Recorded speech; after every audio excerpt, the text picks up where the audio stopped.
Pilih mana, jadi guru sama jadi bupati? Guru. Guru. Pilih mana, jadi guru sama DPR? Guru. Pilih mana, jadi guru sama dokter? Dokter. Nah. Pilih mana, jadi dokter sama pramugari? Pramugari. Pilih mana, jadi pramugari sama bunyai? Bunyai. Dan sekarang kamu pengennya jadi apa coba? Guru. Bentar. Loh. Sekarang anak-anak dulu. Itu anak cewek yang itu. Nah, anak cewek. Tolong ibunya duduk, semuanya duduk, biar adiknya saja yang berdiri. Dan mohon maaf, nggak boleh ikut ngasih jawaban, biar keluar dari pikirannya adiknya sendiri. Ayo adik cantik, salam dulu. Assalamualaikum warahmatullahi wabarakatuh. Waalaikumsalam warahmatullahi wabarakatuh. Adik cantik namanya siapa? Syifaul Fadilah. Syifaul Fadilah, panggilannya? Syifa. Sekolahnya kelas berapa Syifa? 5. SD apa MI? MI. Nanti kalau udah lulus Syifa pengen mondok ke pesantren apa enggak? Pengen. Pengen bener. Cita-citanya kalau udah gede? Pengen jadi. Mau. Apa? Apa Syifa? Loh, ayo cepet jawabnya. Kalau nggak cepet tak ganti yang lain. Mau jadi guru. Oh, mau jadi guru. Boleh. Syifa, kalau ke sekolahan, Syifa berangkat sendiri apa diantar? Diantar. Yang nganter siapa? Mama. Mama. Belum berani berangkat sendiri? Belum. Emang sekolahnya jauh apa deket? Jauh. Sekolahnya di mana? Si Tanggal. Si Tanggal. Rumahnya Syifa? Si Andong. Sini jawabannya si ada si Andong, ada si Dokar. Si Andong, si Dokar, si Bendi. Bapak nggak usah ikut ngomong toh Pak, aku bingung malahan. Bapak yang di sebelah saya loh dari tadi ngomong aja. Aku malah bingung aku. Tahu kayak gitu tak suruh pindah sebelah sana tadi. Mending aku sebelahan sama Kapolres, dapat tambahan. Rumahnya si Andong. Iya, yang pinter ya. Kalau ngaji di mana Syifa? Kalau ngaji di Ustadz Jen. Ustadz Jen. Ustadz Jen itu Jen Eprit apa Jen apa? Ustadz Zen. Zainal nggih? Iya, Masya Allah. Kamu kok cantik banget. Syifa udah pernah ikut lomba belum? Udah. Lomba apa sayang? Nyanyi. Lomba nyanyi. Oh berarti kamu pinter nyanyi. Sholawatan juga bisa? Bisa. Coba sekarang nyanyi dulu. Dulu waktu lomba nyanyi di mana? Di balai di Porsadin. Di Porsadin. Dapat juara berapa?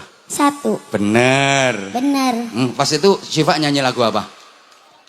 Sholawat Jibril. Oh, Sholawat Jibril. Kalau sekarang Syifa mau nyanyi apa? Sholawat Hanit wa Hanit. Sholawat Hanit wa Hanit. Ayo coba kayak apa? Ayo coba sebentar biar yang lain konsentrasi dulu. Nah, ayo coba, ayo. Hanit wa hanini lillahi habibi. Oh, kamu sebentar toh sayang. Kamu terlalu bersemangat. Tarik nafas dulu. Kalau kira-kira nanti lagunya agak panjang, Syifa boleh berhenti di tengah-tengah nafas dulu. Oke?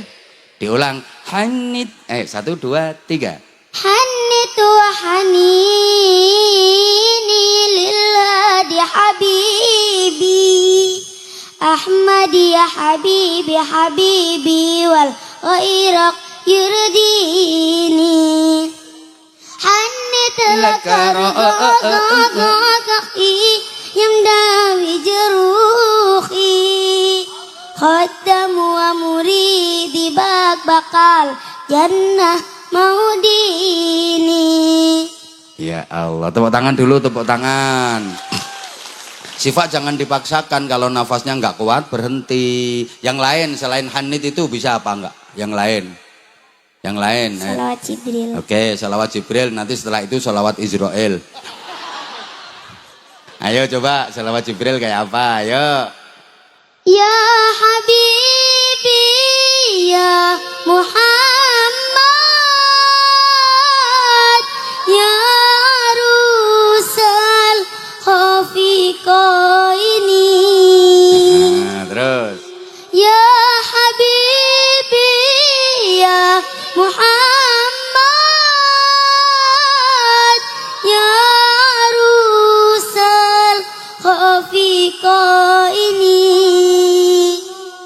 Ya muayyad ya mumajjad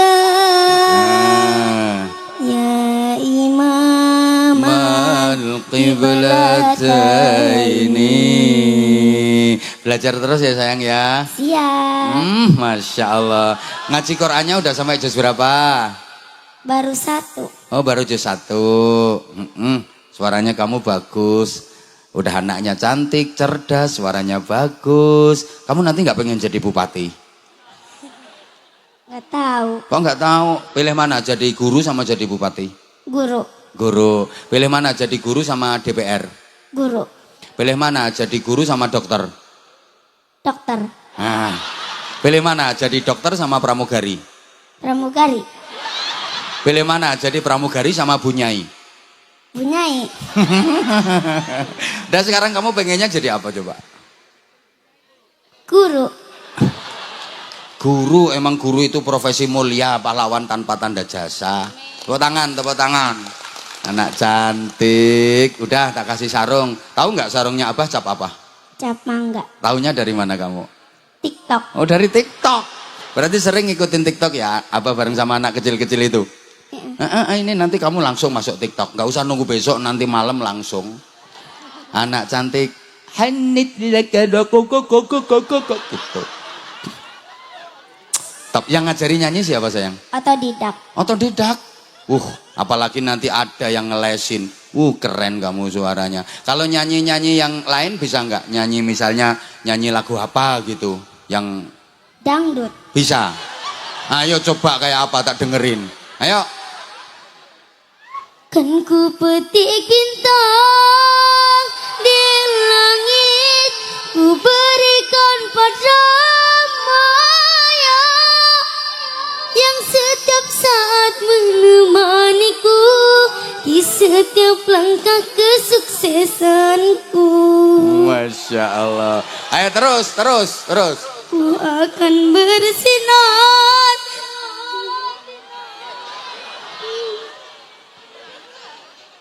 Ya Allah. Ini loh anak masih kecil ini loh udah menjiwai loh. Dia nyanyi sampai nangis. Ya. Ayahnya ada ayahnya. Hah? Di rumah. Ayah di rumah. Ini kamu nanti akan bersinar nak. Terus semangat nak. Apa lo seneng banget denger suaranya kamu? Kenapa kamu nangis? Kenapa? Ayah lagi sakit. Oh ayahnya lagi sakit. Iya nanti habis ini didoakan ayahnya sehat nak. Ya. Ayahnya sehat nggak apa-apa kok. Ayah lo bangga punya putri yang cantik kayak kamu. Udah cantik, pinter. Bisa ngelanjutin nyanyinya nggak? Hah? Aku lo kadung seneng banget denger suaranya kamu. Mumpung ketemu sama Abah lo ya nggak gampang ketemu sama Abah. Ayo sayang diulang lagi ayo.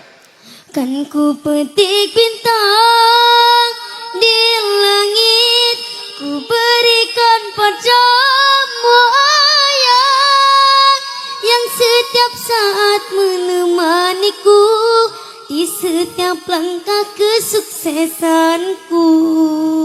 Terus nak. Ku akan bersinar terang rembulan, ku tunjukkan padamu ibu yang setiap saat mendoakanku hingga berlinang air matamu. Masya Allah tepuk tangan ya Allah. Keren banget. Tak doain jadi anak sukses kamu. Dah itu dikasih sarung dulu, sarung cap mangga dulu. Nah, kayak di TikTok itu, sarung mangga. Ayo coba, ayo. Sarung mangga, sarungnya Abah Anja. Sarung mangga enak dipakai buat ayah.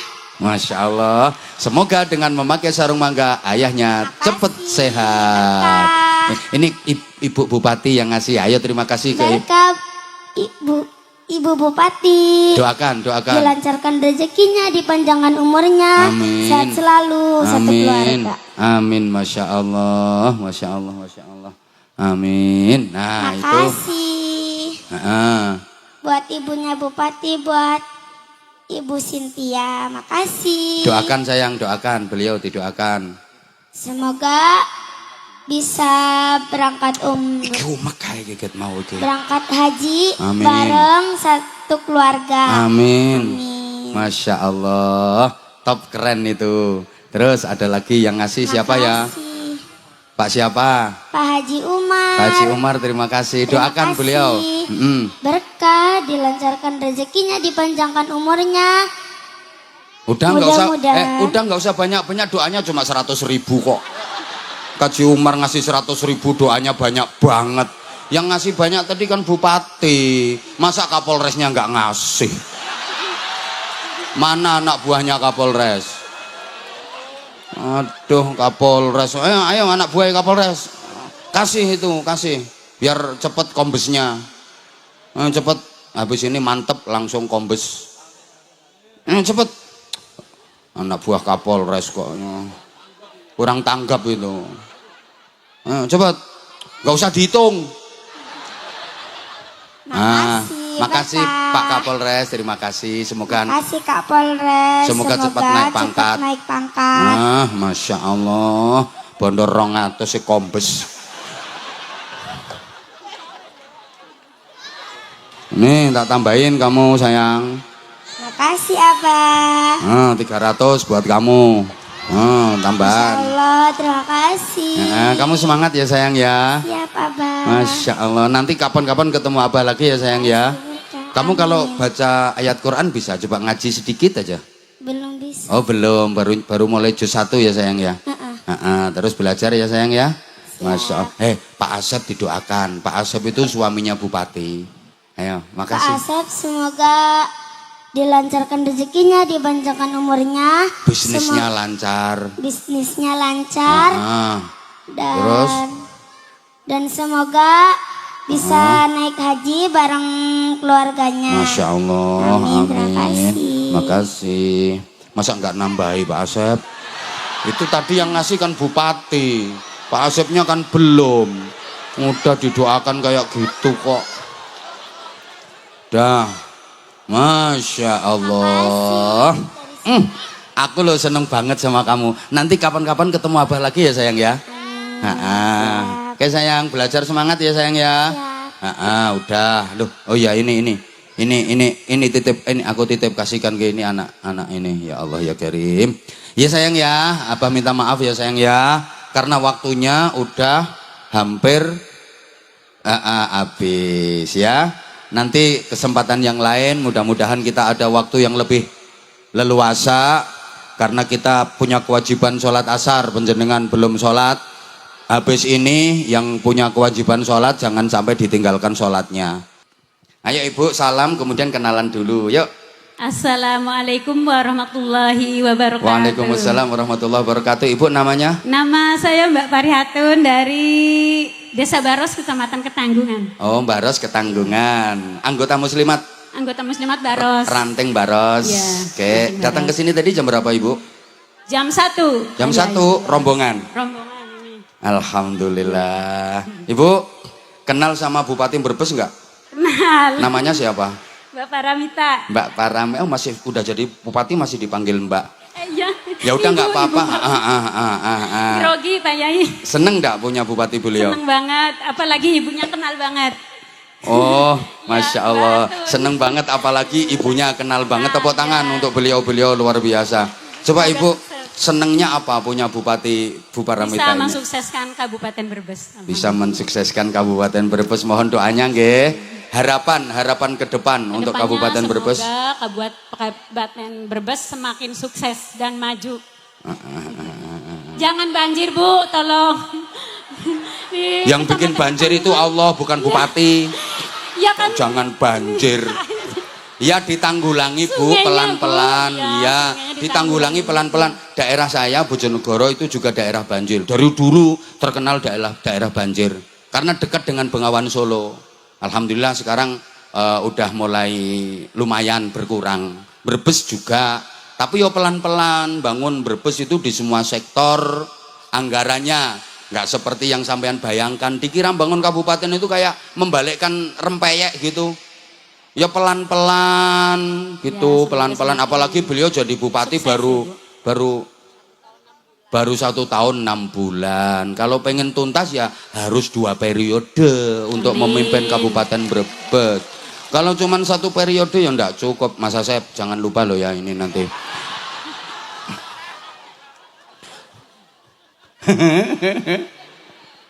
Ya Allah ya Karim. Ibu, kalau Bupati Brebes bikin majelis semacam ini, bikin pengajian, sholawatan, seneng apa enggak Ibu? Banget Pak, seneng banget Bu, sering-sering.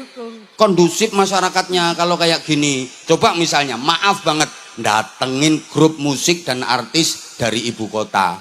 Nanti yang ada maaf banget, kadang tawuran, nggak kondusif. Pak Kapolres yo bingung mengerahkan anak buah, padahal Kapolresnya pengen nyawer. Bingung. Tapi kalau pengajian sholawatan tenang, aman, damai, manfaat dan barokah. Biayanya juga ngirit gitu loh. Kalau penyanyi kan banyak yang nyawer. Lah saya ceramah dari tadi lo tak tunggu nggak ada yang nyawer. Padahal ada Dandim, ada Kapolres, yo diem semua dari tadi. Coba kalau misalnya penyanyi, Mas Asep yo nyawer. Halo? Ya Allah ya Karim, top Ibu, semangat. Nggih, salam untuk muslimat Brebes semuanya. Semangat. Bupati sering hadir di acara muslimatan. Alhamdulillah sering. Alhamdulillah sering. Beliau juga anggota muslimat, Fatayat. Beliau anggota Fatayat. Beliau kalau adiknya yang sekarang jadi DPR RI itu sering hadir ke acara muslimat. Datang Mbak Cynthia. Datang untuk kepentingan ke depan. Lah pemimpin itu harus dekat dengan rakyat. Gitu loh. Betul? Nah, bagaimanapun bisa duduk di kursi kepemimpinan itu ya karena didukung sama rakyat. Maka kalau udah duduk ya jangan lupa sama yang dukung, jangan lupa sama rakyat. Nah, itu loh, Masya Allah Ibu Bupati, Masya Allah suara rakyat Kismin. Ibu, oke. Sekarang ini kan peringatan 17 Agustusan. Sekarang Ibu nyanyi Hari Merdeka. Ayo, nanti tak kasih hadiah 17 Agustus. Ayo, 1, 2, 3. 17 Agustus tahun 45, itulah hari kemerdekaan kita. Hari merdeka nusa dan bangsa, hari lahirnya bangsa Indonesia. Merdeka, sekali merdeka tetap merdeka. Selama hayat masih dikandung badan kita tetap setia, tetap sedia mempertahankan Indonesia. Kita tetap setia, tetap sedia membela negara kita. Tepuk tangan untuk Ibu Kasih hadiah sarung cap mangga. Mana anak buahku? Cepat. Nah itu, Masya Allah loh, ini masih ada tambahan dari Ibu. Masya Allah.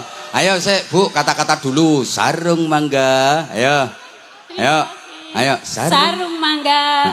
Sarungnya Abah Anja. Nah, terus sarung mangga. Sarung mangga. Enak dipakai. Terus buat ibadah. Nah, dah sekarang terima kasih ke Ibu Bupati. Terima kasih Ibu Bupati. Doakan. Semoga sukses selalu. Amin. Terus satunya itu amplopnya dari siapa itu? Lihat. Enggak tahu dari siapa sih. Lihat dibuka ada tulisannya itu. Ada tulisannya. Dari siapa? Oh, dari bapaknya, dari Pak Indra. Terima kasih Pak. Itu dari Mbak Cynthia. Oh. Dan Ibu Mariatun itu, lihat itu. Dari Mbak Atun ya. Mbak Atun, makasih. Kenal saya enggak Mbak? Masih kenal. Ingat enggak? Kenal dulu tim sukses Bu, dulu tim sukses. Teman sekolah? Enggak, langganan waktu jualan Pak Yai. Maksudnya yang jualan sampean apa situ? Oh ibunya jualan? Iya, yang di Ketangguhan. Iya, jualan apa? Sembako besar-besaran. Masya Allah, sembako besar-besaran. Iya. Yang sering beli minta kortingan berarti sampean itu ya? Oh ya. Ya udah, Masya Allah. Tak tambahi 200. Saya naruh duit di sini Mas Asep. Ini nyimpen duit paling aman. Aman dari bendahara umum. Tapi hati-hati bapak-bapak, habis ini ada operasi peci. Ibu Bupati, terima kasih banget. Nah, aku malah dicuekin. Terima kasih Pak Yai. Telat. Dari tadi sana terus yang diperhatiin. Udah, salam ya ke bapaknya ya. Iya. Ada bapaknya di sini juga. Oh, bapaknya hadir ya, juga. Bapak Bangser Mas Jenan Mutakin Masya dari Allah, tepuk tangan, tepuk tangan. Ketua Bangser Kelampok Pak Yai. Masya Allah. Jadi ibunya muslimat, bapaknya ketua Banser. Wah, sini NU nyel ini. Masya Allah, luar biasa. Assalamualaikum Waalaikumsalam warahmatullahi wabarakatuh. Para jamaah, sore ini dua acara. Pertama, mensyukuri nikmat kemerdekaan. Yang kedua, mensyukuri nikmat diutusnya Rasulullah Muhammad sallallahu alaihi wasallam. Apapun nikmat yang kita dapat dari Allah, wajib kita syukuri dengan syukur yang dalam, dengan syukur yang sungguh-sungguh, dengan syukur yang benar. Karena sesungguhnya semua nikmat yang kita dapat itu bukan hanya bentuk rahmat kasih sayang Allah kepada kita saja, tapi semua nikmat yang kita dapat itu juga merupakan ujian bagi kita. Kita diberi nikmat itu sesungguhnya kita sedang diuji. Mendapatkan nikmat itu jadinya tambah baik apa malah rusak. Makanya Allah berfirman, la in syakartum la azidannakum.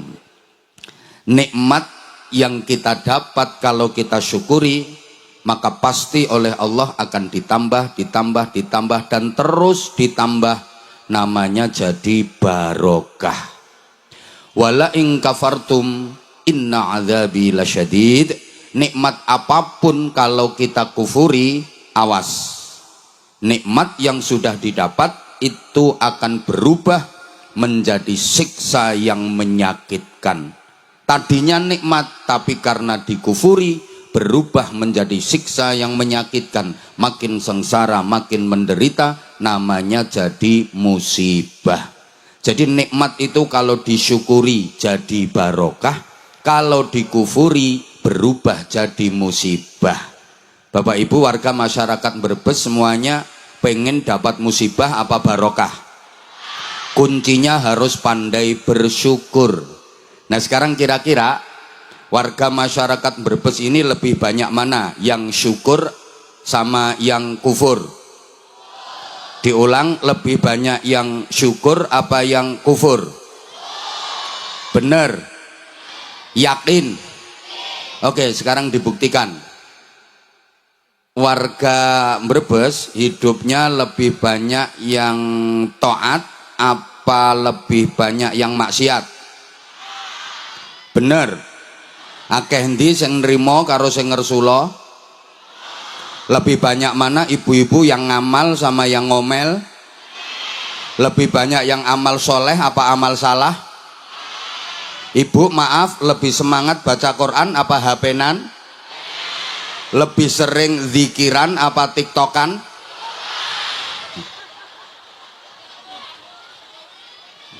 Indonesia negeri yang sangat indah, yang kaya dengan sumber alam, yang kita cintai bersama, itu juga nikmat dari Allah. Diberi kemerdekaan itu atas berkat rahmat Allah yang maha kuasa. Kira-kira masyarakat Indonesia ini lebih banyak yang syukur apa yang kufur? Nah, kalau merayakan kemerdekaan lebih banyak mana diisi dengan acara agama apa hura-hura? Masyarakatnya lebih semangat pengajian apa dangdutan? Lebih banyak yang sholawatan apa pacaran?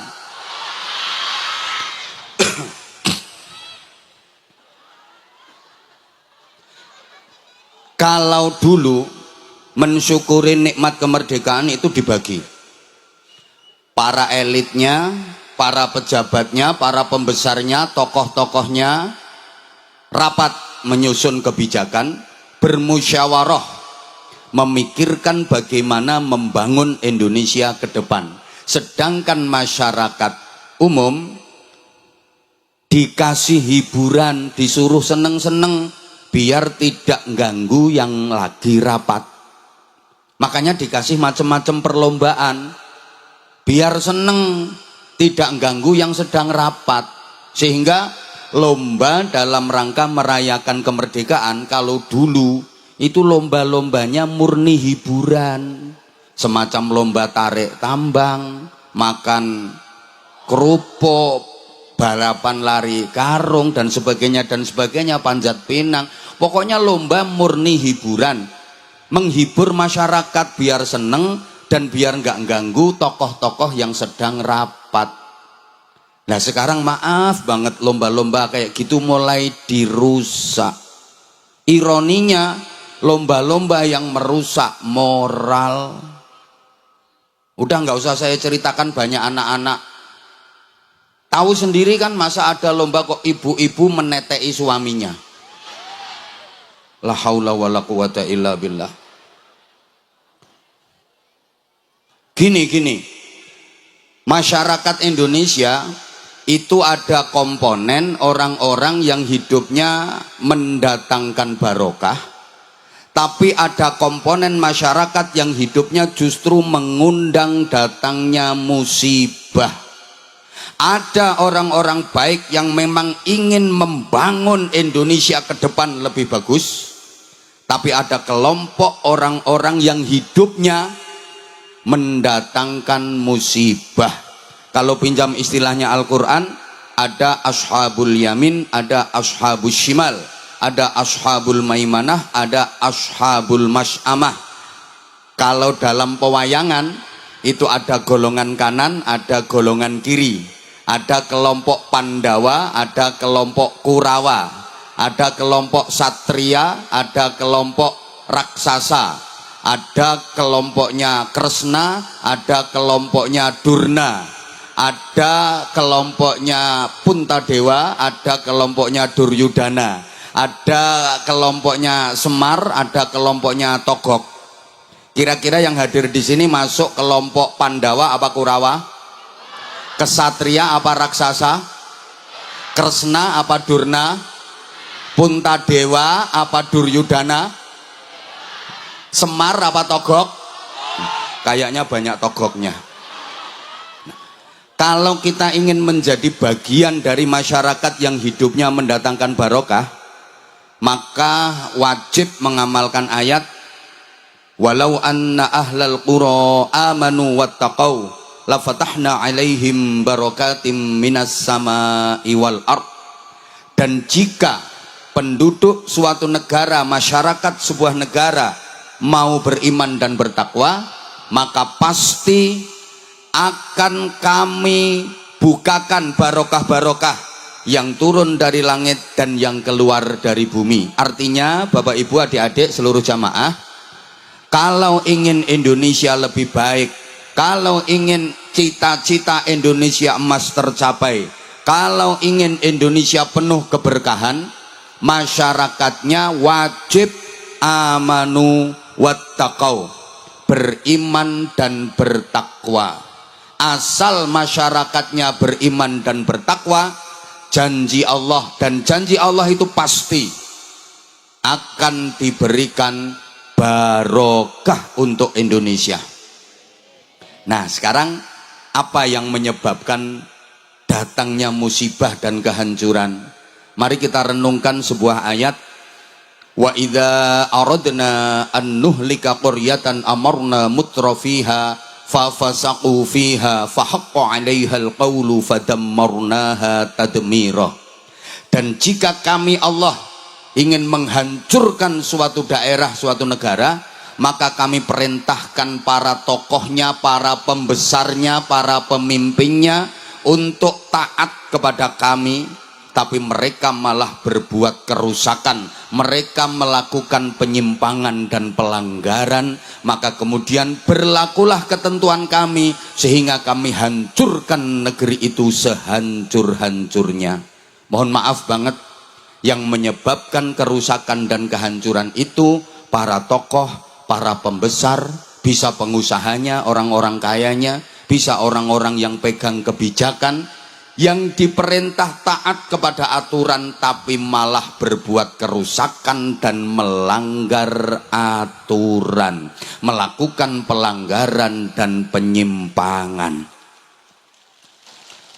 Tenang, jadi yang membuat kerusakan dan kehancuran itu maaf, bukan yang keplok-keplok tadi, bukan.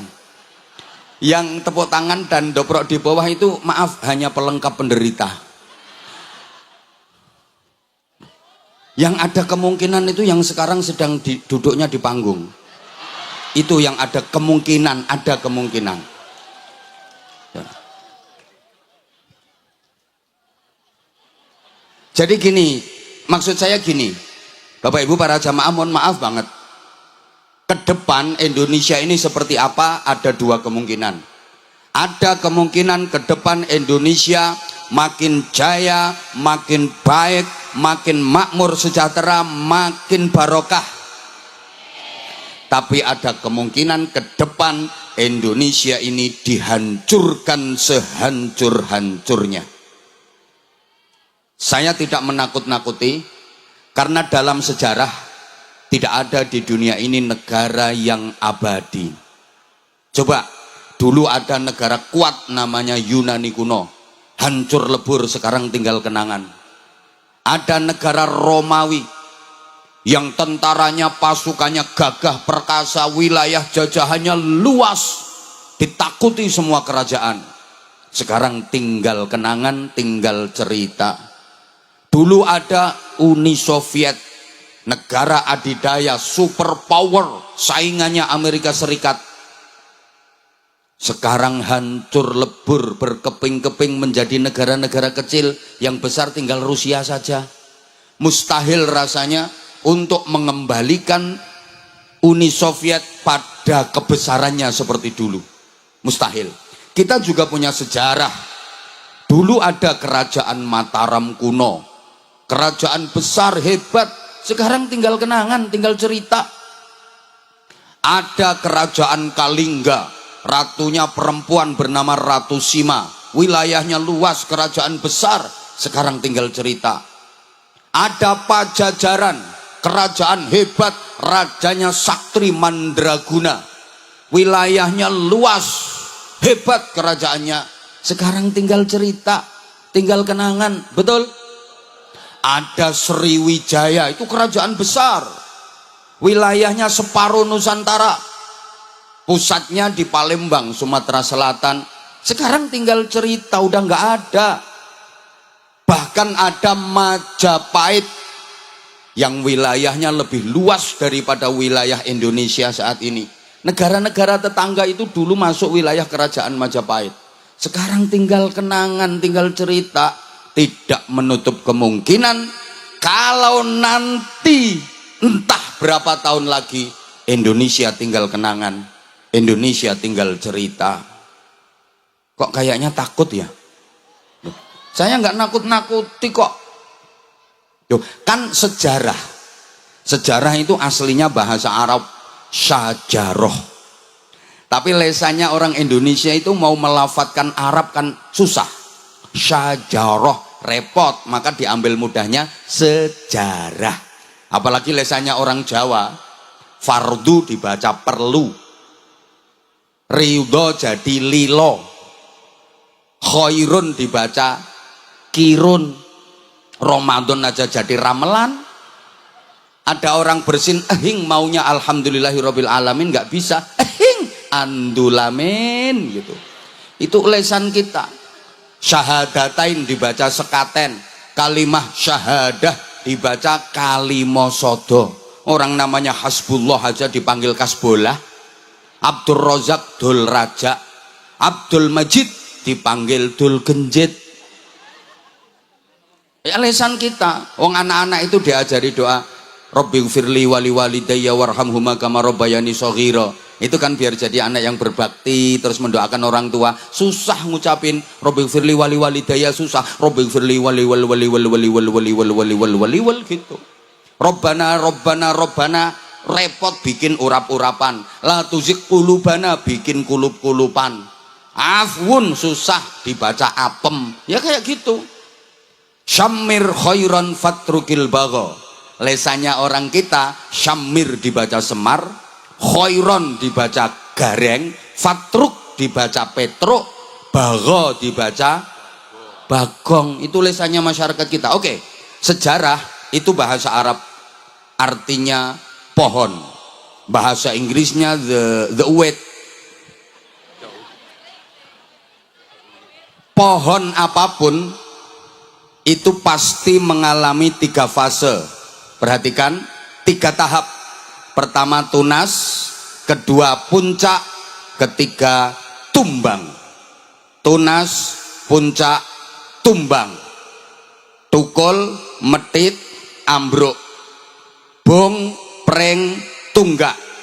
Kebangkitan, keemasan, kehancuran. Jadi ada perintis, ada penerus, ada pewaris. Saya tanya, yang ada di masyarakat kita sekarang ini, perintis, penerus, apa pewaris? Kurang kenceng, perintis, penerus, apa pewaris? Betul. Yang merintis Brebes sudah nggak ada, sudah tiada. Penerus hampir punah. Kalaupun ada sudah sepuh, sudah tua. Disuruh cerita sejarahnya Brebes udah nggak bisa. Diajak rapat di forum masuk angin. Berkali-kali ke toilet karena udah beser. Yang ada sekarang tinggal pewaris. Betul? Kok nggak semangat sih? Betul? Nah, namanya pewaris itu kan tinggal nerima warisan, nggak ikut berjuang, nggak ikut bersusah payah, dia hanya tinggal menerima saja. Betul? Nah sekarang saya tanya, ada orang menerima warisan, warisannya bagus tapi bermasalah, mau ngurus susah, kira-kira warisannya diapakan? Contoh, menerima warisan tanah luas, produktif, tempatnya strategis tapi bermasalah, mau ngurus males, kira-kira warisan tanahnya diapakan? Dijual, potonganmu tukang adol. Halo? Halo? Pewaris itu suka begitu, kalau susah merawat warisan biasanya dijual. Ayo sekarang saya tanya, kepala desa apa ini namanya desanya? Karangmalang, maaf Pak Kepala Desa Karangmalang, beliau itu perintis, penerus, apa pewaris? Perintis, penerus, apa pewaris? Pewaris. Saya khawatir Karangmalang dijual sama Pak Kepala Desa. Mana kepala desanya? Nah, jangan dijual Pak Kades. Ayo sekarang Kecamatan Ketanggungan. Pak Camat Ketanggungan, izin Pak Camat. Nah, saya berdiri Ibu, izin. Kira-kira beliau Pak Camat Ketanggungan itu perintis, penerus, apa pewaris? Apa nggak takut kalau Kecamatan Ketanggungan dijual sama pewaris? Bupati Brebes perintis, penerus, apa pewaris? Mudah-mudahan Brebes tidak dijual. Rakyat kecil kan nggak tahu kalau misalnya maaf ada satu pulau yang di situ ada kandungan tambang yang luar biasa, tiba-tiba udah bukan jadi milik kita. Kemana? Dijual.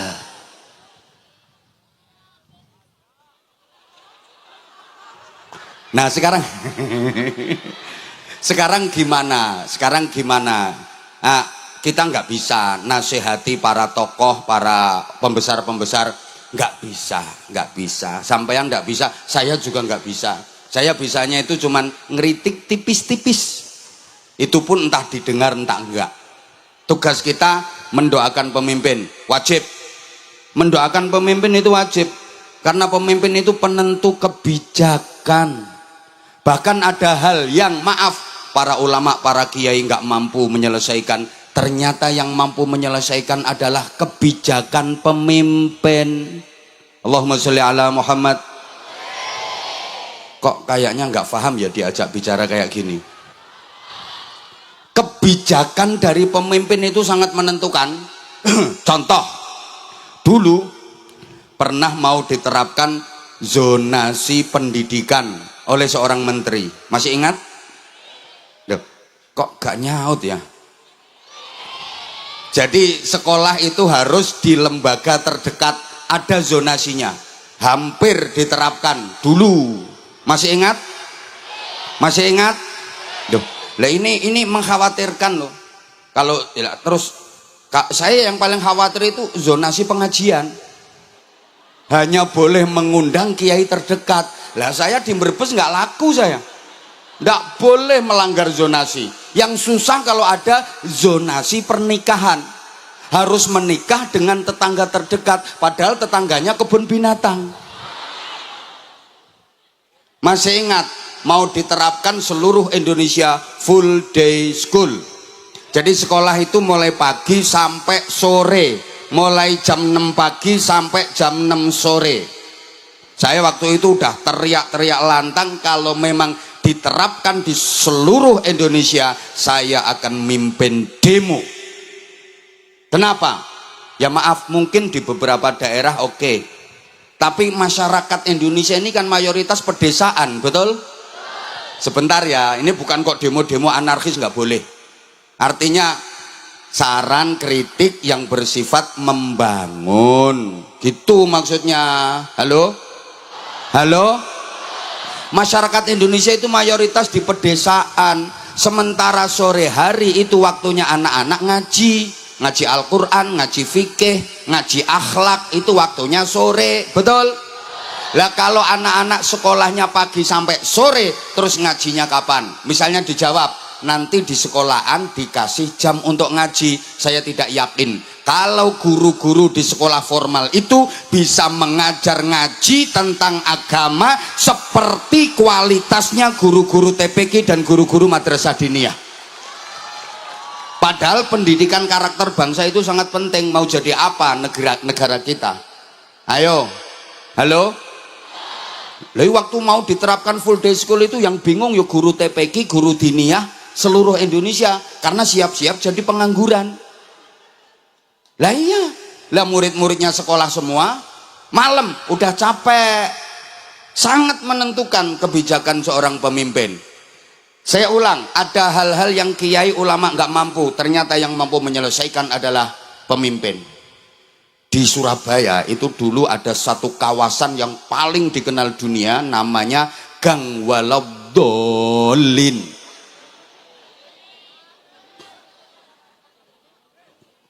Adik-adik nggak usah dengerin, ini untuk orang dewasa. Maaf banget, itu tempat penjualan sarang burung terbesar kedua se-Asia. Bayangkan, jumlah penghuninya 17.000 lebih. Saya punya datanya. Siapa bilang langganan nih? Langganan ngasih pembinaan.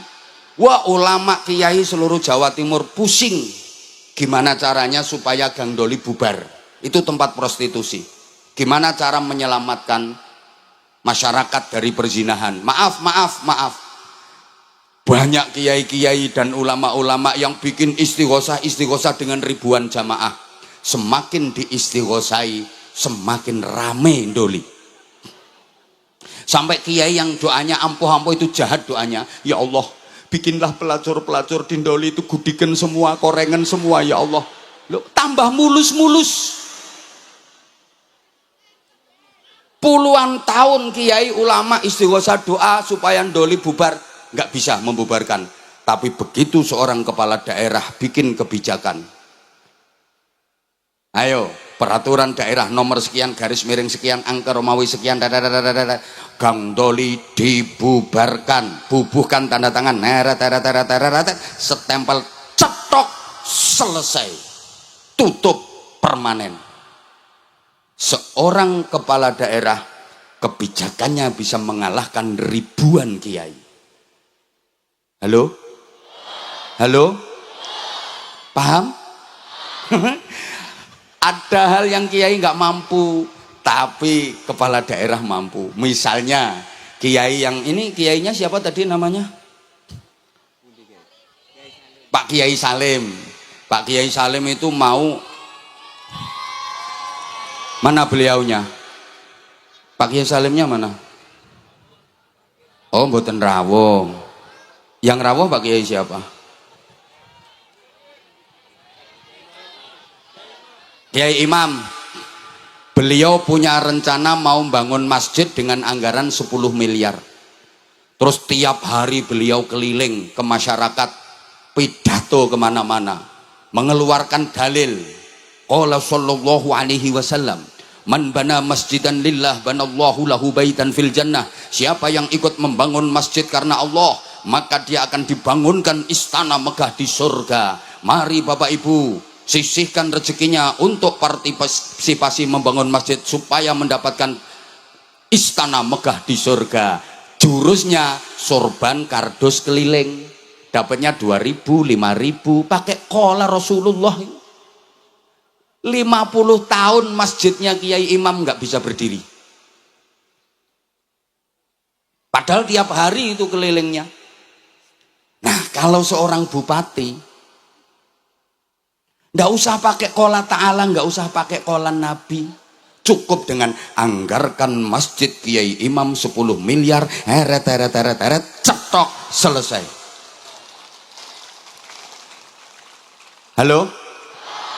Penanganan banjir.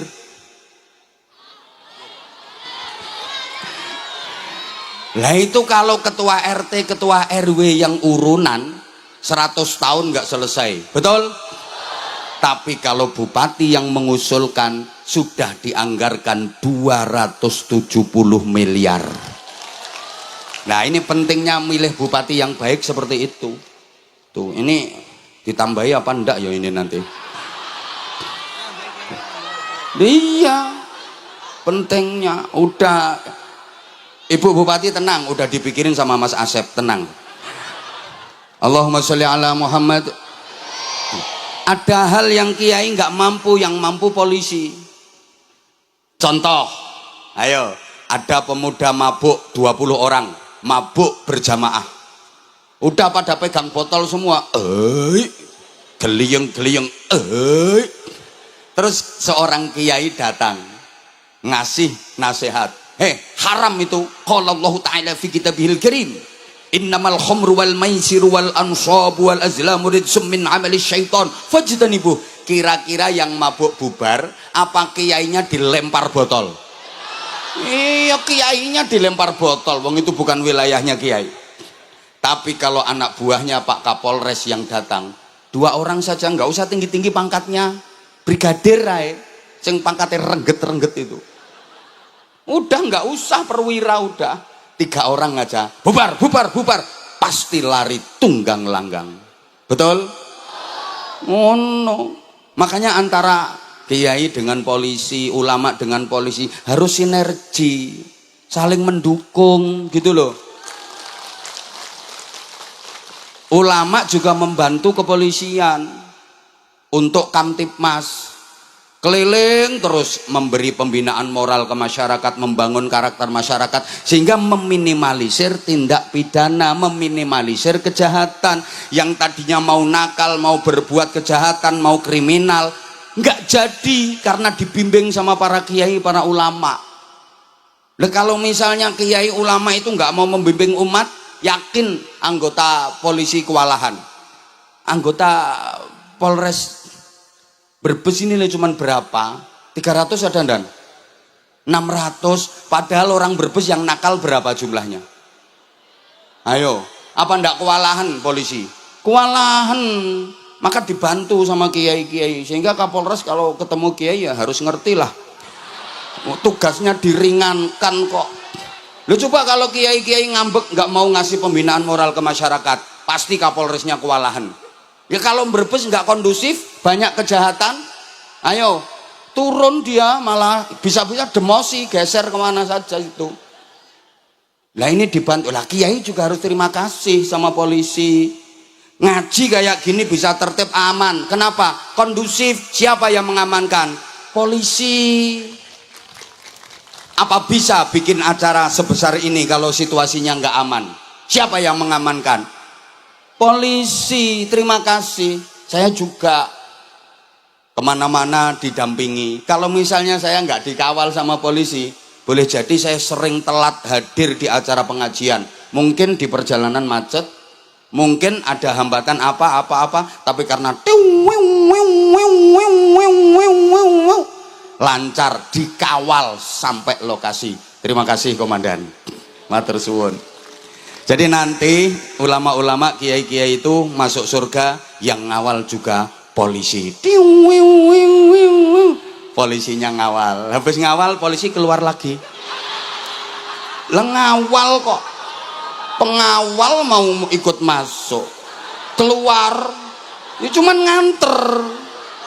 Loh, cuman maksudnya dia keluar itu mau nyari ulama yang lain. Dikawal.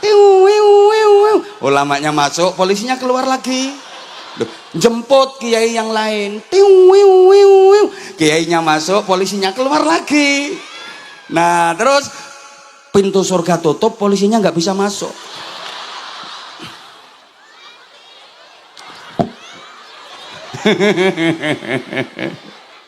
Allahumma sholli ala Muhammad. Iya ya. Saya tadi dikasih waktu sama panitia 25 menit. Tolong yang nggak ikut nyumbang nggak usah cerewet. Oh, gayamu kayak mau ngatur penceramah.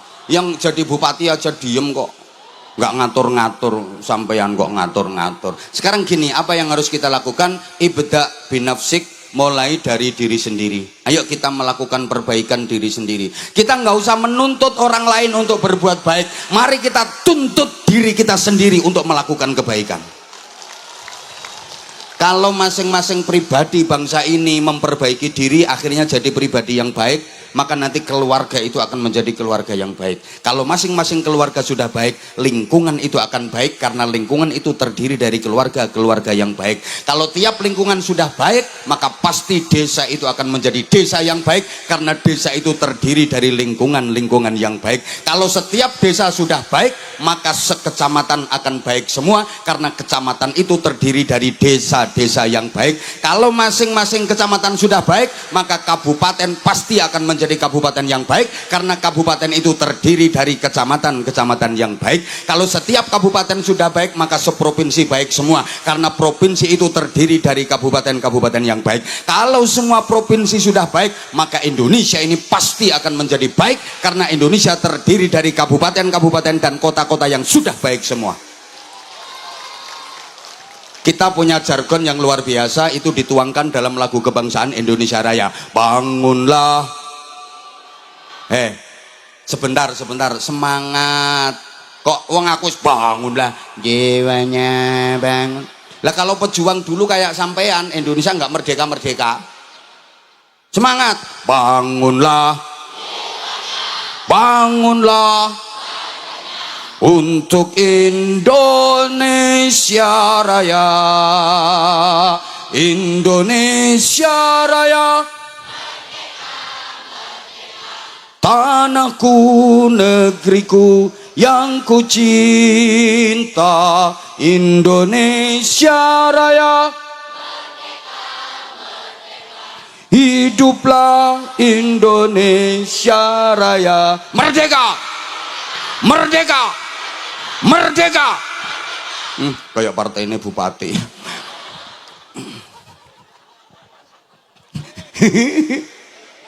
Allahumma sholli ala Muhammad. Bangunlah jiwanya, bangunlah. Bangunlah jiwanya itu artinya pembangunan rohani, mental, spiritual, pembangunan moral, pembangunan karakter, pembangunan akhlak. Bangunlah badannya, nah itu pembangunan material, pembangunan sarana prasarana infrastruktur. Oke, singkat-singkat saja karena waktunya tinggal 5 menit. Untuk bangun, nggak usah rewel. Kalau pengen lama gampang. Rumahmu mana? Nanti aku mampir situ tak ceritain sendiri sampai tengah malam. Kalau untuk bangunlah badannya, pembangunan sarana prasarana infrastruktur Indonesia ini udah bagus. Brebes udah bagus luar biasa. Tepuk tangan untuk Brebes. Saya pikir Brebes udah bagus lah. Sarana prasarana infrastruktur udah bagus. Bangunlah badannya, rasa-rasanya Indonesia nggak kurang kok. Sandang, pangan, papan, kendaraan, anggaran, pendapatan udah nggak ada yang kurang. Nyari orang yang benar-benar miskin di Indonesia sekarang ini susah. Yang benar-benar miskin loh. Kalau ada orang ngaku nggak punya uang, itu bukan karena nggak punya, tapi karena kurang gitu aja. Betul? Betul? Kalau dulu iya makan susah, sekarang mana ada orang yang susah makan? Pengen tahu aku, wong gemuk-gemuknya kayak gitu. Mana yang susah makan? Mana? Paling di pelosok-pelosok itu aja. Siapa bilang orang Indonesia kurang gizi? Siapa bilang orang Indonesia kurang nutrisi? Siapa bilang orang Indonesia kurang vitamin? Lemu-lemune kaya ngono kok. Kalau dulu iya, dulu makan nasi putih sama daging itu nunggu selamatan. Kalau nggak selamatan nggak bisa makan nasi putih sama daging. Dulu makan telur goreng atau dadar itu nunggu kalau ada ndok kopior. Betul? Sekarang mau menu kayak apa keturutan? Sorry, dulu orang sakit itu karena kurang makan. Makanya kalau periksa ke dokter sama dokter dinasehati makan yang banyak ya, meskipun pahit kecut dipaksa karena itu obat. Begitu dimakan banyak sembuh. Wong sakitnya karena kaliren. Sekarang kalau ada orang sakit periksa ke dokter malah dilarang makan. Jangan makan ini, jangan makan ini, jangan makan ini, karena memang penyakitnya kebanyakan. Kurang banter, penyakit yang diderita itu penyebabnya kebanyakan. Orang di pengajian aja ada kok yang masih makan dari tadi. Ada dari tadi gini. Mau saya pertentangan ngasih ceramah itu dia gini. Ada orangnya pakai jilbab warna merah. Cantik tapi geragas itu. Udah cukup. Sandang, mana ada orang yang nggak bisa beli pakaian sekarang? Pakaiannya lo bagus-bagus semua. Kalau orang dulu iya beli baju baru setahun sekali nunggu lebaran, betul? Sekarang mana ada pakaian buruk, nggak ada. Rumah bagus-bagus semua, jelek dikit ada program bedah rumah kok. Sandang, pangan, papan, kendaraan, tiap rumah sudah ada kendaraan bermotor. Bahkan sekarang ngitung jumlah mobil sekecamatan sini udah susah saking banyaknya. Satu rumah itu kadang ada sepeda motor 4-5, betul? Udah kalau soal bangunlah badannya rasa-rasanya kita udah cukup kok bangunlah badannya. Yang memprihatinkan itu bangunlah jiwanya. Dekadensi moral, degradasi moral, merosotnya karakter dan kepribadian. Allahumma sholli ala Muhammad. Terutama di kalangan generasi muda dan anak-anak. Mohon maaf, saya sering dicurhati sama ustadz-ustadz, sering dicurhati sama guru-guru, juga para orang tua, bahwa mendidik anak zaman sekarang ini jauh lebih sulit dibanding mendidik anak zaman dulu. Betul? Ya Allah, kurang semangat. Masih dilanjut apa enggak ini? Oke. Ini nanti ada bagi-bagi sarungnya apa enggak? Oke, mohon sabar ya, nanti ada, tenang. Makanya Nabi diutus itu liutammima makarimal akhlak, untuk menyempurnakan akhlak-akhlak yang mulia. Bangunlah jiwanya. Allahumma sholli ala Muhammad. Orang tua sekarang itu banyak yang ngeluh karena mendidik anak zaman sekarang jauh lebih susah dibanding mendidik anak zaman dulu. Demikian pula guru-guru, mendidik murid zaman sekarang lebih sulit dibanding mendidik murid zaman dulu. Kalau dulu ada pepatah, guru kencing berdiri, murid kencing berlari. Sekarang pepatah itu berubah makin parah. Guru kencing berdiri, murid mengencingi guru. Sekarang banyak anak-anak yang terlahir dari orang tua yang sebenarnya belum siap menjadi orang tua. Belum siap mendidik anak, belum siap membimbing anak, tapi sudah kendel-kendel mana. Maka mental anak-anak kita itu sekarang banyak yang lemah. Maaf banget, di rumah tidak mendapatkan pendidikan yang standar dari orang tuanya, sementara di sekolahan dididik sama gurunya, seringkali orang tuanya tidak terima karena pendidikan gurunya di sekolahan dianggap keras. Dididik di madrasah diniyah, di TPQ, di pondok pesantren, seringkali orang tuanya tidak terima karena dianggap pendidikannya terlalu keras. Maaf banget, kalau dulu ada anak di sekolahan nakal, memang dia nakal, terus dipukul pakai penggaris sama gurunya, ceples, nangis, pulang ngadu ke bapaknya. Bapak zaman dulu diaduin anak, bapak aku dipukul pak guru. Kira-kira bapaknya mbelain anak apa mbela gurunya? Kalau bapak zaman dulu bela guru, ngambil pukul yang lebih gede. Ayo kembali ke sekolah apa enggak? Kembali ke sekolah apa enggak? Tak pukulin sendiri. Anak lari, ya lari. Sampai sekolahan bapaknya ngikutin. nemuin gurunya, terima kasih Pak Guru, anak saya dididik dengan baik. Coba kalau sekarang ada anak di sekolahan memang nakal, diajar sama bu guru perempuan, itu roknya disingkapi terus kok. Terus sama gurunya dijewer telinganya, sama dijendol kepalanya, dul, nangis pulang nyampe rumah ngadu ke bapaknya, bapak saya ditempeleng Pak Guru, padahal cuma dijendol. Bapak zaman sekarang bela guru apa bela anaknya? Gurunya dilabrak kok. Mana gurunya? Macem-macem berani nyentuh anakku. Aku orang tuanya aja nggak pernah nyentuh anak. Lah ini bapak model apa nggak pernah nyentuh anak?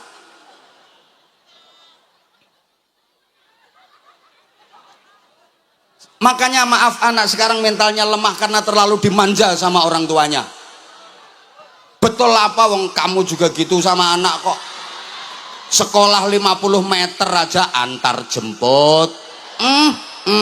Padahal dulu ibunya sekolahnya gimana? Jalan kaki jauh. Sekolah dulu loh, jalan kaki jauh, nggak pakai sepatu, bahasa Inggrisnya the nyeker. Berangkat juga belum makan, wong emaknya yang di rumah belum mateng. Pulang sekolah juga belum yakin kalau emaknya udah mateng, akhirnya manjat pohon asem. No, ada mangga dilempar, kepruk kerokoti sak pelok-peloke. Mampir ke kebun tebu, dipotesi sesepi, yang penting nggak ketahuan. Lo yang dulu seperti itu sekarang orangnya nyatanya bisa jadi sekda kok. Ini dulu suka nyuri tebu, sekarang jadi sekda orangnya. Lah anak sekarang sekolah 50 meter ya antar jemput. Pagi ibunya udah nganter ke sekolahan, udah masuk kelas ya sayang, nanti kalau pulang mama jemput. Sekarang mama mau tandur, mama juga belum betetin ikan.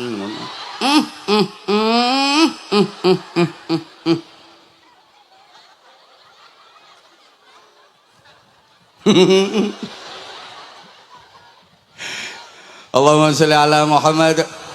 Lah, ini penting ya, ini penting saya sampaikan karena mohon maaf banget, anak manusia itu beda dengan anak binatang. Kalau anak binatang, yang penting bangunlah badannya, selesai. Anak binatang ini asal kasih makan banyak, kenyang, beres. Anak kambing namanya apa? Nah, cemeng.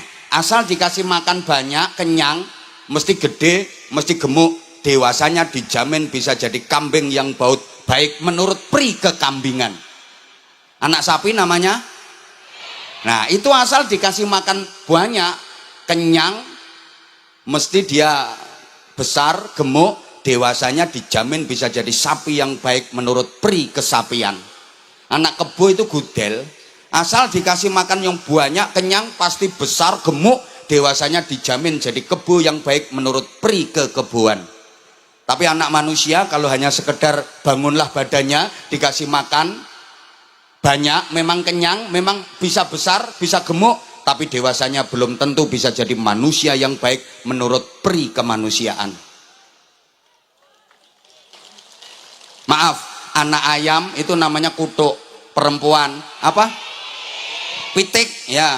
Anak ayam namanya pitik, kecil, perempuan, dikasih makan banyak, gemuk, jadi perawan pitik.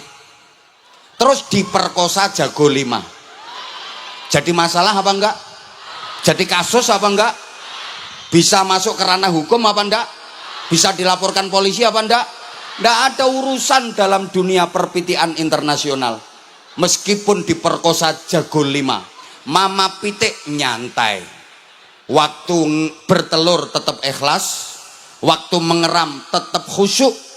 Telur 12 netas semua, nggak stres. Anak dididik baik sesuai fitrah kepitian. Begitu gede, yang betina bisa jadi babon hebat, yang jantan bisa jadi jago gagah. Mama pitik sukses mendidik anak-anaknya tanpa merepotkan neneknya. Makanya nggak ada nenek pitik ngomong cucu, itu nggak ada. Nah sekarang kalau anaknya orang mana ini? Karangmalang, bayi perempuan dikasih makan banyak, gede jadi perawan, terus diperkosa. diperkosa orang 5, jadi masalah apa enggak? Kasus apa enggak? Maka beda anak manusia dengan anak binatang. Sehingga kalau anak manusia enggak cukup bangunlah badannya. Semangat posyandu memang penting. Itu bangunlah badannya. Ada lagunya kok. Aku anak sehat karena ibuku. Semasa aku bayi selalu diberi ASI, makanan bergizi dan berat badanku. Nah, aku anakan pitik. Kalau berat badan ditimbang selalu ki anakan pitik. Yang penting kan gemuk. Ditimbang berat, dijual untung. Ya kalau anak manusia yang nggak cukup berat badanku ditimbang selalu. Harus ilmu, iman, takwa, akhlakku dibimbing selalu. Allahumma sholli ala Muhammad. Makanya tolong ibu-ibu kalau ngajari nyanyi anak itu lagu yang ada nilai edukasinya. Jangan asal lagu. Kadang anak masih kecil diajari jahat, serong ke kiri, serong ke kanan. Coba, anak masih kecil diajari serong coba. Habis serong tralalalala, gembira banget. Nanti dewasanya jadi tukang serong anakmu. Loh, pendidikan dasar dalam Islam itu ihdinas siratal mustaqim, jalan yang lurus. Lah kok diajari serong ke kiri, serong, gak bener. Ada lagi kadang masih bayi sambil dipangku mamanya terus diajari nyanyi tepek ame ame belalang kupu kupu siang makan nasi. Pembohongan. Ya bayi seluruh dunia itu siang malam ya mimik susu sama. Dimanapun siang malam mimik susu. Kalau siang makan nasi, malam neritik nyari susu itu siapa? Bayi tuwek itu. Anak kecil loh diajari bohong. Loh kalau suka sama nadanya dirubah liriknya. Tepuk ame ame belalang kupu kupu. Besok jadi kiai, sekarang mondok dulu. Pokame ame belalang kupu-kupu, besok jadi bunyai, sekarang ngaji dulu. Keren. Tepok ame belalang kupu-kupu, besok jadi direksi, sekarang kuliah dulu. Api. Pok ame belalang kupu-kupu, sekarang jadi bupati, makanya nyangoni aku. Jadi itu ya kan dikait-kaitkan sama lagunya gitu. Insya Allah aman, insya Allah aman, insya Allah aman. Allahumma sholli ala Muhammad. Allahumma sholli ala Muhammad. Makanya anak kita harus dibekali dengan ilmu dan akhlak. Yang membedakan manusia dari binatang itu adalah ilmu. Kalau hidupnya binatang nggak usah ilmu, otomatis dia. Tapi kalau manusia hidupnya harus didasari dengan ilmu. Manusia jadi mulia melebihi binatang itu karena ilmu. Sehingga logikanya begini, tidak ada yang sulit dalam hidup ini. Yang ada adalah ketiadaan ilmu.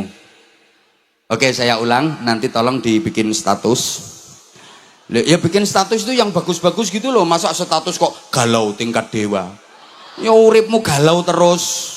Statusnya doa itu. Gini, tidak ada yang sulit dalam hidup ini. Yang ada adalah ketiadaan ilmu. Kenapa hidupmu sulit? Karena kamu nggak ada ilmunya. Kenapa hidupmu susah? Karena kamu nggak punya ilmunya. Kenapa hidupmu sengsara menderita? Karena kamu nggak bisa ilmunya. Asal ada ilmunya, hidup ini nggak bakal sulit, nggak bakal susah, nggak bakal menderita. Yang ada adalah bahagia. Orang susah itu kenapa? Karena dia nggak bisa menyelesaikan masalah. Udah, ini kapan-kapan tak uraikan kalau diundang lagi sama Bupati. Allahumma sholli ala Muhammad. Oke, saya ikut titip anak-anak kita, generasi muda, mereka yang menentukan bagaimana Islam 30 tahun ke depan, bagaimana Indonesia 40-50 tahun ke depan. Jawabannya adalah anak-anak kita. Betul? Bekali mereka setidaknya dengan 3 ilmu. 1, ilmu dini, ilmu syar'i atau ilmu agami. 2, ilmu profesi. 3, ilmu kreasi. Udah 3 aja, nggak usah banyak-banyak.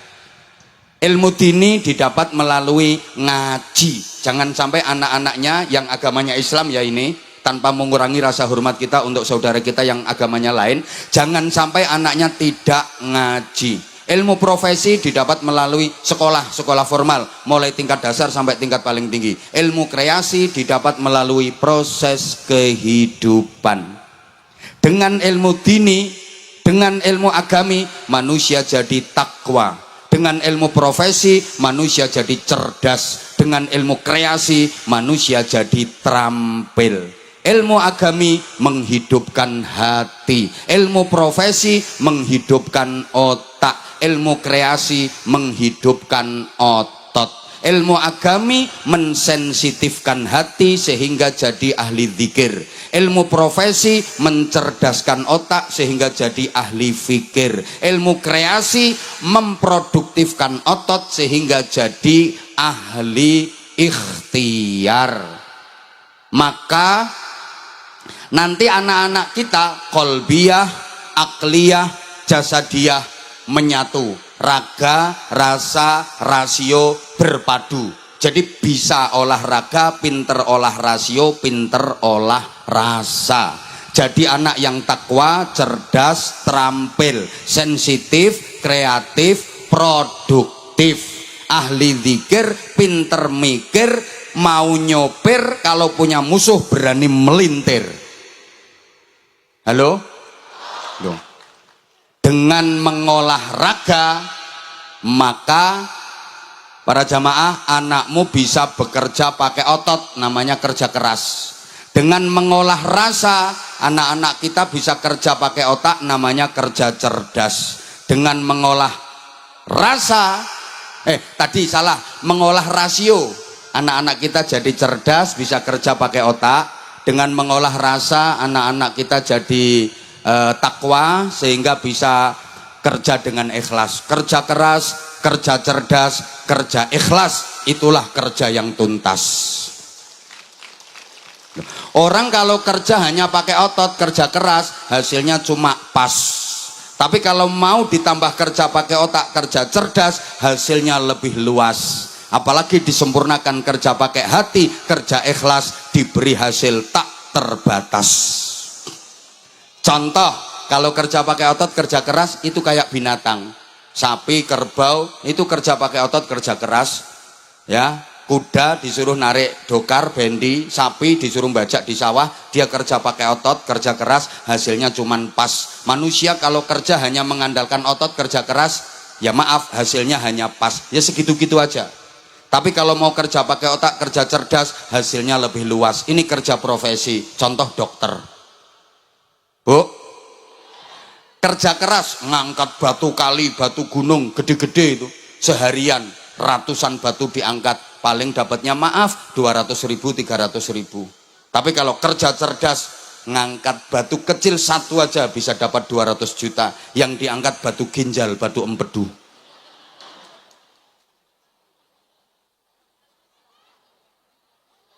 Halo? Apalagi disempurnakan kerja pakai hati, namanya kerja ikhlas. Janji Allah diberi hasil yang tak terbatas. Contoh kiai. Lu nggak ada kiai ketakraan kerja keras, nyari bekicot, nyari kodok, nggak ada. Tapi lihat, semuanya dicukupi sama Allah karena kerja pakai hati. Kayak gitu loh, ngaji ketemu bupati, kiai kok ngasih tambahan sangu ke bupati, itu nggak ada perdanya, nggak ada, nggak diatur. Tapi kalau bupati ke kiai wajib hukumnya, kan gitu. Belum kapolresnya, belum yang lain-lain. Jadi nggak usah tepuk tangan, aku nggak perlu tepuk tangan. Yang aku perlukan adalah uluran tangan. Jadi sayang sekali karena kita dibatasi waktu, para jamaah. Masih 1/4 ini ngaji saya. Sebenarnya masih banyak hal-hal yang ingin saya sampaikan. Pesan saya, jadilah warga negara yang baik, karena mentaati pemerintah itu hukumnya wajib. Kalaupun memberikan kritikan, saran, masukan, harus yang membangun.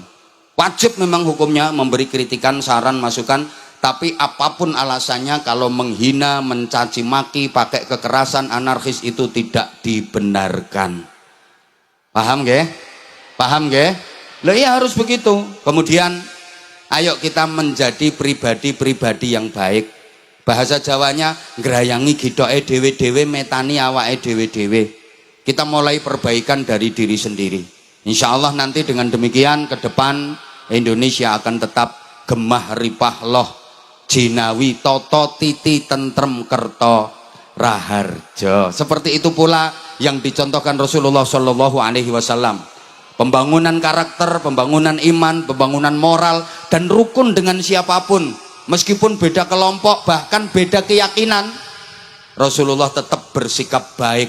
Bahkan dengan akhlak yang baik itu diharapkan mereka akan mengikuti kita karena kita bersikap baik. Ini insya Allah akan saya sampaikan dalam kesempatan yang lain. Mari sama-sama kita akhiri dengan doa sederhana. Mudah-mudahan majelis ini benar-benar dibarokai oleh Allah Subhanahu wa taala. Mudah-mudahan seluruh warga masyarakat Kabupaten Brebes diberikan aman, selamat, tentram, sejahtera. Brebes mudah-mudahan menjadi dairatan thayyibatan wa rabban ghafura. Al-Fatihah.